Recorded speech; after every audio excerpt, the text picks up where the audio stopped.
Hello everyone, this is Prashant Rana. Welcome to our YouTube channel. आज का जो सेशन रहेगा वो क्लास 10 से रहेगा।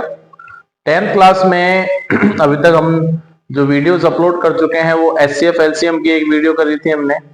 देन उसके बाद क्वाड्रेटिक पॉलिनोमियल की कर चुके हैं। उसमें मैंने आपको सब्स्टिट्यूशन कराया था। काफी सारे बच्चों के कमेंट्स आ रहे हैं कि जो फर्स्ट चैप्टर है और फर्स्ट चैप्टर में जो स्क्वायर रूट 2 को इरेशनल प्रूफ करते हैं उससे रिलेटेड काफी सारी प्रॉब्लम्स हैं। तो आज का जो सेशन रहेगा वो रहेगा हमारा क्लास 10 का फर्स्ट चैप्टर में prove that square root 2 is irrational. Clear? तो बच्चों देखते हैं उस सेशन को, आज की क्लास को।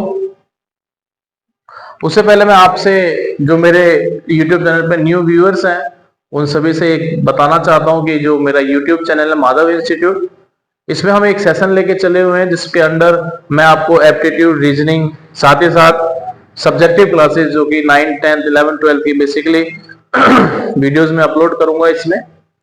और ये जो मेरा इनिशिएट है ये लास्ट 10 डेज से स्टार्ट हो चुका है। उसमें मैंने आपको वीडियोस भी अपलोड करी है, एप्टीट्यूड से भी है, रीजनिंग से भी है, क्लास 10 से भी है। बाकी प्लानिंग चल रही है क्लास 11th की वीडियोस अपलोड करने के लिए। साथ ही साथ क्लास 12th की भी मैं जल्द ही न्यू वीडियोस लेके आने वाला हूं।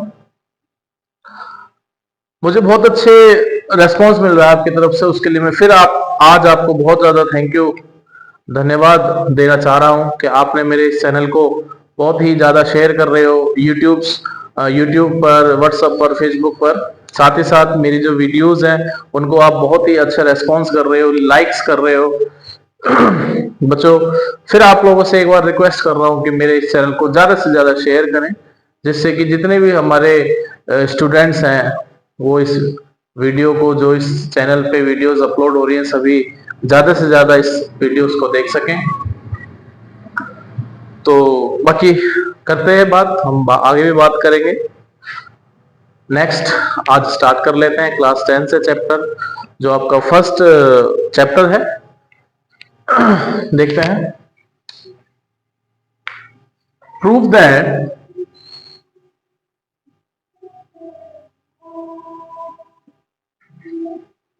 Square root 2 is irrational number. ठीक है बच्चों, ये आपका क्वेश्चन रहेगा। आपको इसको प्रूफ करना है कि ये इरेशनल नंबर है। जैसे मैं आपको यहाँ पे रूट 2 के लिए करवा रहा हूं, सेम ऐसे ही 3 के लिए अप्लाई करेंगे, बाद में आपको सिखा दूंगा। और देखते हैं पहले कैसे करेंगे, क्या मेथड होगा इसमें, हम कैसे हम स्टार्ट करेंगे इसको। क्लियर? देखते हैं बच्चों। इसमें सबसे पहले हम जो करते हैं, स्क्वायर रूट 2 को हम मान लेते हैं कि रेशनल नंबर है। Let us assume under root 2 is rational number. हमने मान लिया स्क्वायर रूट 2 जो है वो एक रैशनल नंबर है। ठीक है बच्चों, अब आपको पता है रैशनल नंबर जो होते हैं उसे हम किसके फॉर्म में लिख सकते हैं। Clear? Rational number is a number that can be written in the form of p by q। Clear? So हम इसको लिख सकते हैं, so it can be written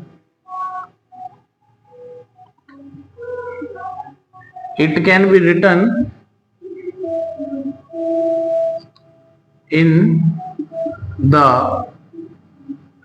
form of p upon q, or we can say root 2 is equal to p by q। Clear? तो बच्चों मैंने आपको यहाँ पे अभी 2 स्टेप बताए हैं। पहला स्टेप है आपको कि let us assume under root 2 is a rational number, और अगर ये रैशनल नंबर हो जाएगा तो हम इसको किसके फॉर्म में लिख सकते हैं? p by q के फॉर्म में। Clear. So √2 is equal to P by Q।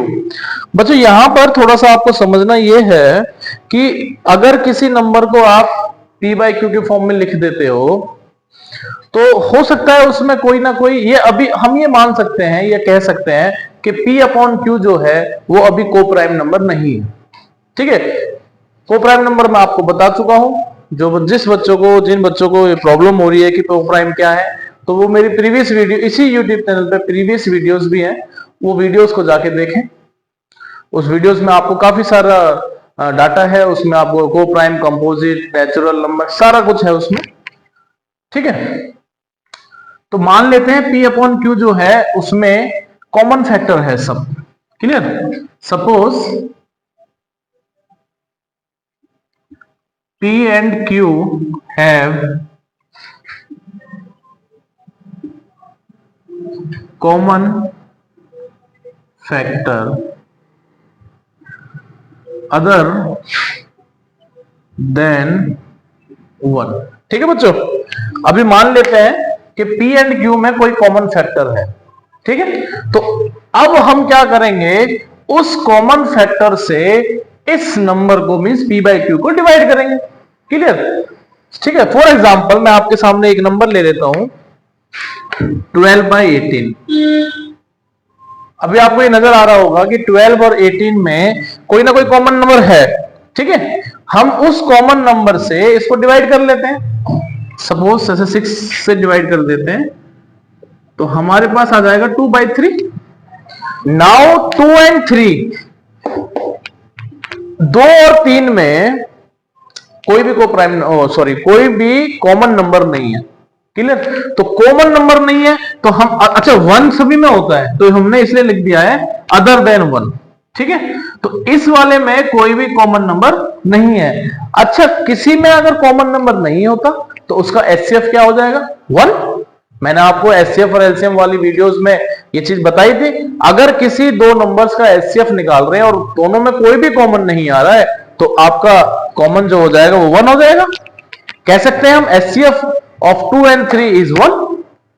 ठीक है बच्चों, तो यहां पर अभी जो हमने लाइन लिखी है वो लिखी है suppose P and Q have common factor other than 1।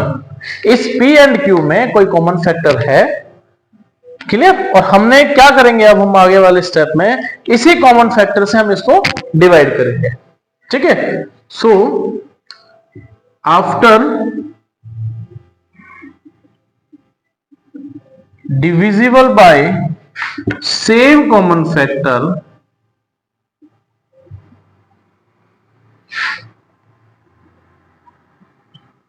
ठीक है, सेम कॉमन फैक्टर से डिवाइड करने के बाद हमें क्या मिल जाएगा, we get √2 is equal to A upon B।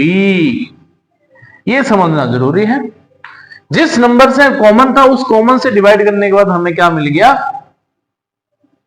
A upon B। अब हम ये लिख देते हैं now A and B are को prime.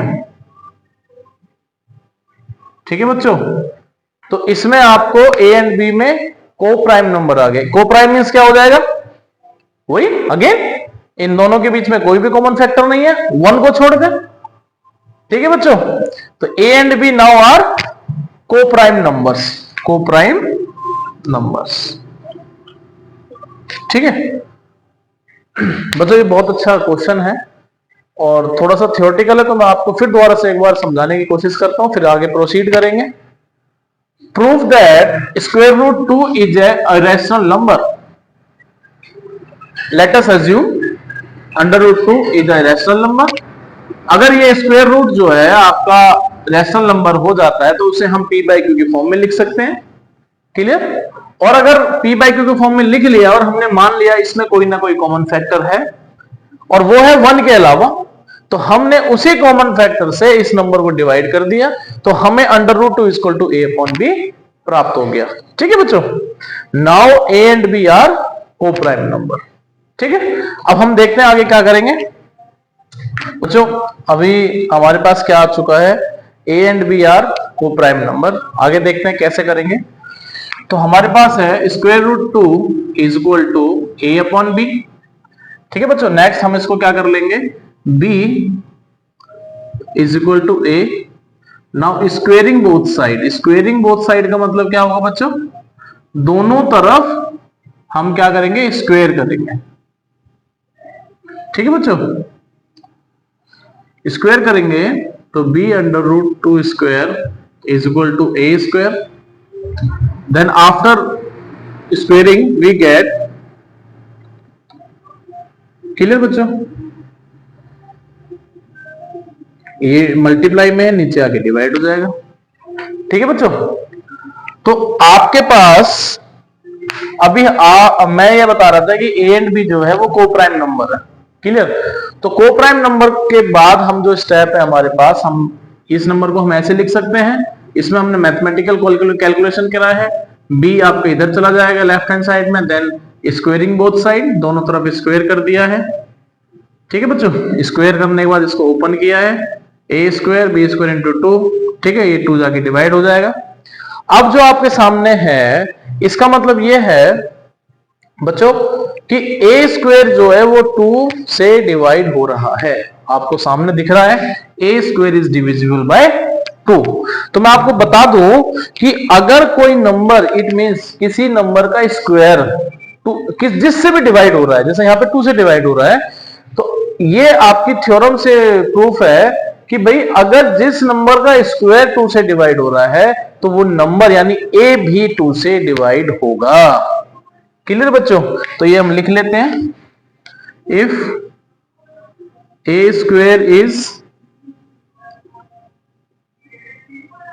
Divisible by 2 then a will also divided by 2 and we get, ठीक है बच्चों, a को 2 से डिवाइड करने के बाद हमें क्या मिल जाएगा, a को थोड़ा नीचे कर लेते हैं, a को 2 से डिवाइड करने के बाद हमें मिल गया कोई number c for some integer. ठीक है, फॉर सम इंटीजर। ठीक है बच्चों, तो ये आपका जो अभी हुआ है, अभी हाफ क्वेश्चन हुआ है। अब हम आगे देखते हैं, 2 आपका चला जाएगा is equal to 2c। Now बच्चों a is equal to 2c, इस वैल्यू को आप यहां रखोगे, हम इसको इक्वेशन नंबर यहां पुट कर सकते हैं। ठीक है, समझना है बहुत ध्यान से। Now put value of a into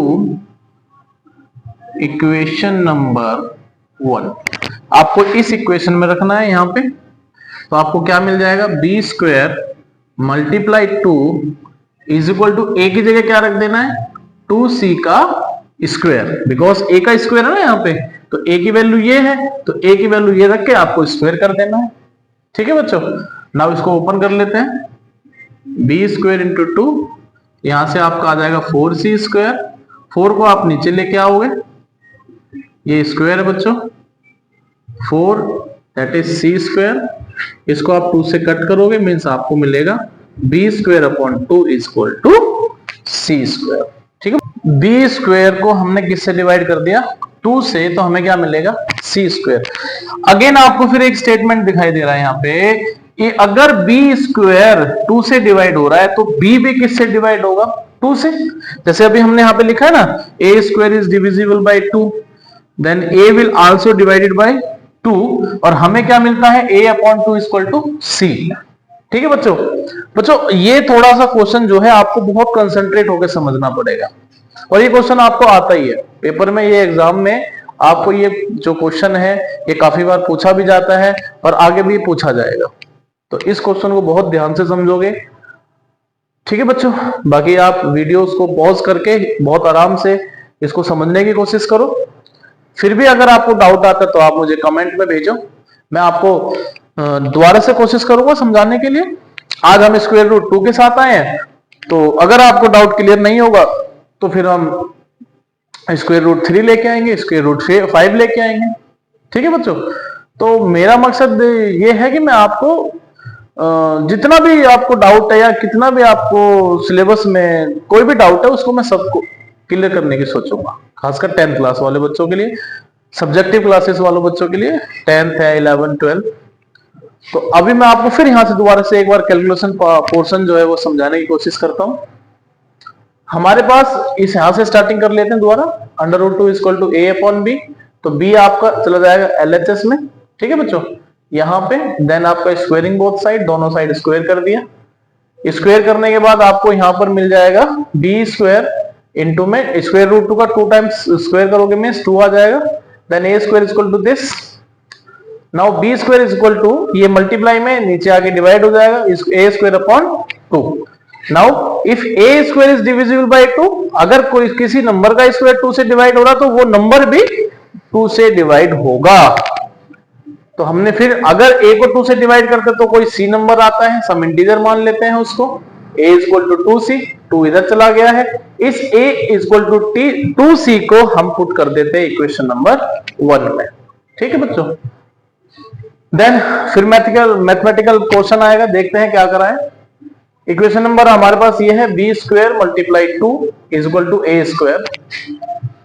then b² × 2 a² a = 2c। तो 2c का हम स्क्वायर कर रहे हैं, 2 का स्क्वायर 4 आ जाएगा, c² आ जाएगा आपका ये। Now b² × 2 = this.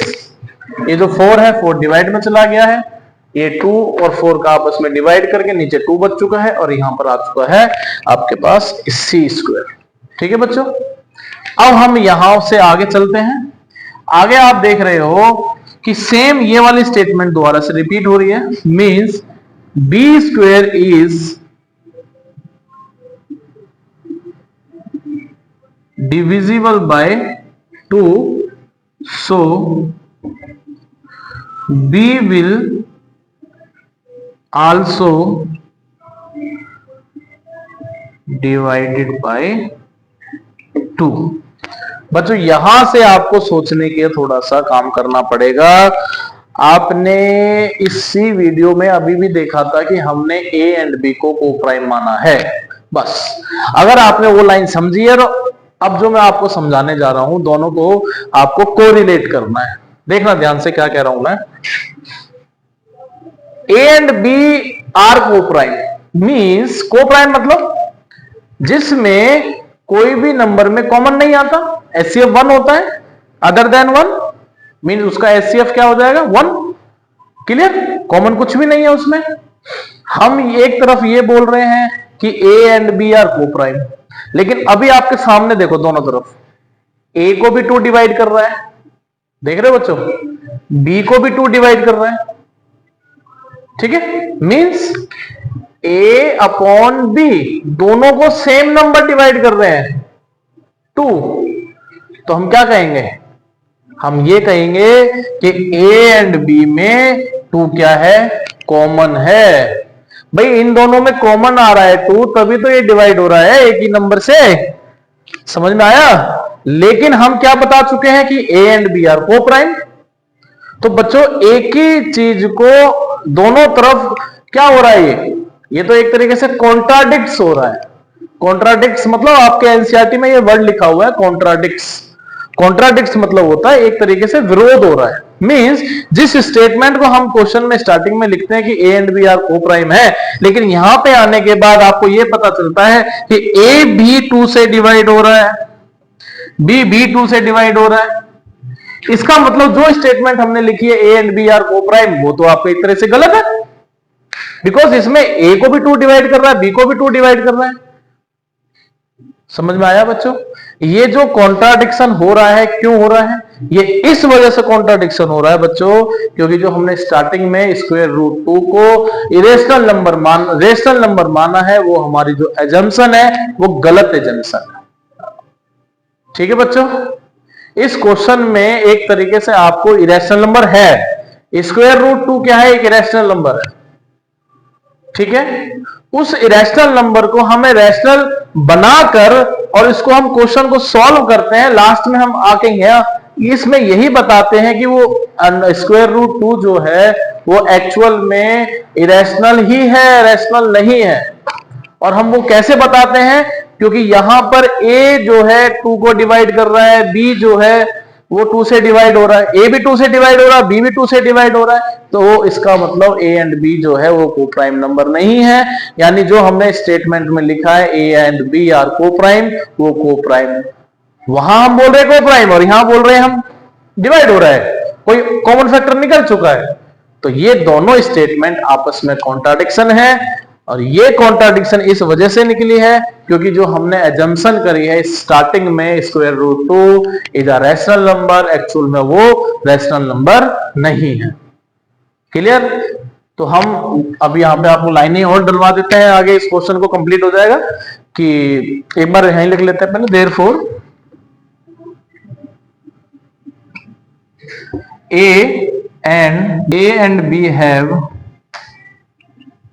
at least 2 as common factor। ठीक है बच्चों, तो इसके बाद आगे देख लेते हैं हम। तो बच्चों अभी जो A एंड B में क्या निकल चुका है, A एंड B में कॉमन फैक्टर निकल चुका है। ठीक है, 2 जो है वो कॉमन फैक्टर निकल चुका है। तो आगे देखते हैं क्या लिखेंगे हम। दिस कॉन्ट्राडिक्ट्स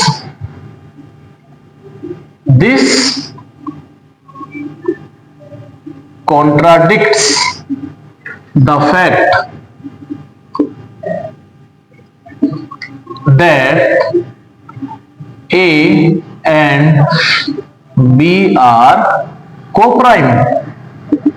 इट मीन्स ये जो A एंड B जो कॉमन फैक्टर निकला है 2, ये किसका कॉन्ट्राडिक्ट कर रहा है, A and B are coprime. Simple सी बात है, यही मैं आपको समझाने की कोशिश कर रहा हूं कि जो ये आपका A एंड B में जो कॉमन फैक्टर निकला है 2, वो क्या है, वो इस लाइन को कॉन्ट्राडिक्ट कर रहा है, A and B are coprime. Clear? ठीक है बच्चों, तो ये सिंपल सी इस लाइन का मीनिंग यही है कि ये जो A एंड B जो हमने स्टार्टिंग में कोप्राइम बताए हैं, उसका ये जो अब स्टेटमेंट हमने लिखी है A and B have at least 2 as a common factor, वो इसका कॉन्ट्राडिक्ट्स कर रहा है। कॉन्ट्राडिक्ट्स मतलब विरोध। ठीक है बच्चों, अब ये कॉन्ट्राडिक्शन क्यों निकली है, this contradiction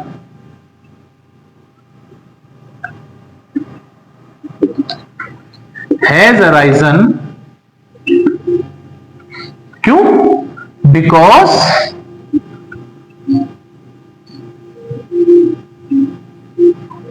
of our incorrect assumption।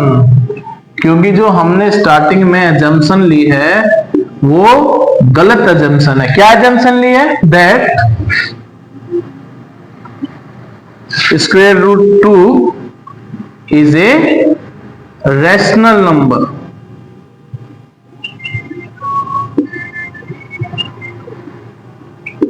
ठीक है बच्चों, सो वी कंक्लूड, हम क्या कंक्लूड करते हैं लास्ट में, क्या कंक्लूड करेंगे, so we conclude that square root 2 is in an irrational number। समझ में आया दोस्तों? बच्चों ये जो मैंने आज आपको क्वेश्चन करवाया है, ये क्वेश्चन आपको इस तरीके से करना है, देन आपके जितने भी मार्क्स का ये क्वेश्चन होगा आपको पूरे मार्क्स मिलेंगे। ठीक है बच्चों, ये क्वेश्चन को इस तरीके से ही किया जाता है। ठीक है बच्चों, इसको आप शॉर्टकट फॉर्म बनाने की कोशिश ना करें। कुछ बच्चे होते हैं इस क्वेश्चन को शॉर्टकट में करने की कोशिश करते हैं, नहीं, आपको पूरा इसमें एक तरीके से सारी इंफॉर्मेशन डालनी होती है कि कब हम इसको स्क्वायर रूट को रेशनल मान रहे हैं, तो उसको हम Q P upon Q comma ले रहे हैं, देन पी अपॉन क्यू में कोई कॉमन फैक्टर आता है, डिवाइड करते हैं, देन ए अपॉन बी आ रहा है। तो मतलब पूरे तरीके से एक स्टेप बाय स्टेप मैंने आपको आज इस वीडियो में आपको मैंने कराया। ठीक है बच्चों, अभी भी आपको कोई डाउट होता है इस वाले टॉपिक में, स्क्वायर रूट 2 इज इरेशनल, तो आप मुझे कमेंट में भेजें, फिर दोबारा से मैं लेके आऊंगा इस क्वेश्चन को, नेक्स्ट वीडियो अपलोड करूंगा।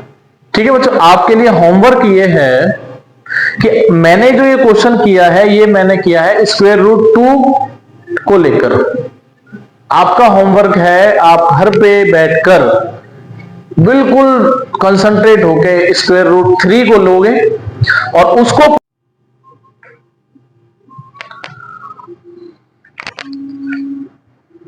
ठीक है बच्चों, स्क्वायर रूट 3 को लेके आप इसको प्रूफ करोगे कि इरेशनल नंबर है।